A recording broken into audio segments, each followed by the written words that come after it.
নমস্কার বন্ধুরা, স্বপ্না কিচেন থেকে সবাইকে স্বাগত জানাই। তো আজকের বাড়ির সবাই বায়না করলো সুন্দর করে কচুরি বানাতে।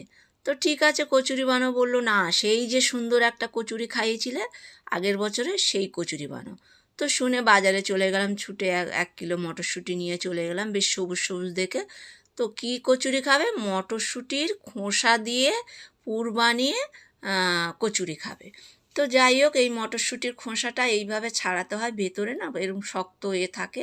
তো এইভাবে মাথাটা কেটে টান দিলে বেরিয়ে আসে। আর অনেক সময় পুরোটা বেরিয়ে আসে না, তখন মটরশুঁটির খোসাটাকে ভালো করে ভেঙে নিয়ে ভেতর থেকে ওটা বার করে নিতে হয়। এদিকে একটা কড়াইতে আমি কাঁচা লঙ্কা দিয়ে দিয়েছি, আর দিয়ে দেবো মটরশুঁটির খোসাগুলো, দিয়ে একটু ভাপিয়ে নেব যাতে রঙটা সুন্দর লাগে। তো হয়ে গেছে, আমি এবারে ঝুড়িতে ঢেলে নেব, নিয়ে একটু ঠান্ডা করতে দেবো। আর এদিকে আমি আটাতে একটু ময়াম দিয়েছি, মানে সাদা তেলই দিয়েছি, তার মধ্যে দিয়েছিলাম একটু চিনি আর নুন দিয়েছিলাম, দিয়ে ভালো করে মেখে নিয়ে নেব। তারপরেও আমি একটু তেল দিয়ে এটা মেখে নিয়েছি, কেউ চাইলে ঘি দিয়েও মাখতে পারো।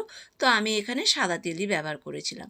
আর এদিকে আমি অনেক রকম মশলা নিয়েছি, আর এইটা সেই রাঁধুনি পাগল করা মশলা। আচ্ছা, এই মশলাটার নাম কি আপনারা কেউ জানেন? যদি কেউ জেনে থাকেন তাহলে একটা কমেন্টে জানাবেন।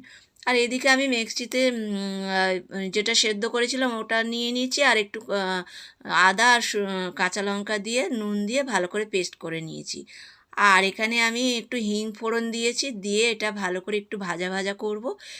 ভাজা ভাজা করে এরপরে আমি দেবো একটু গোলমরিচ, বা 1/2 চামচ মতন গোলমরিচ দিয়েছি। আর ওই যে ভাজা মশলাটা গুঁড়ো করে রেখেছিলাম সেটাই আমি এখানে 2 চামচ মতন দিয়ে দিয়েছি। আর দিয়ে দেবো নুন। আর এতে আমি চিনিও দিয়েছি, চিনিটা আমার দেখানো হয়নি ভিডিওতে। তো যাই হোক, চিনিও এতে দিতে হয়, একটু মিষ্টি মিষ্টি লাগে, ভালো লাগে। তো দিয়ে এখানে ভালো করে ভাজা করে নিতে হবে। বন্ধুরা, ভিডিওটি পুরো দেখার জন্য অনুরোধ রইল।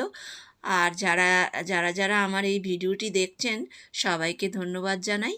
তো এদিকে সেই আটাটা মেখে রেখেছিলাম, সে আটাটা এবারে আমি আর একটু মেখে নিয়ে এবার লেচি কেটে নেব। আর পুরটাকেও লেচি কেটে নিয়েছি, নিয়ে এইভাবে একটু পাতলা পাতলা করে, মানে পুরো বাটির মতন গোল করতে হবে।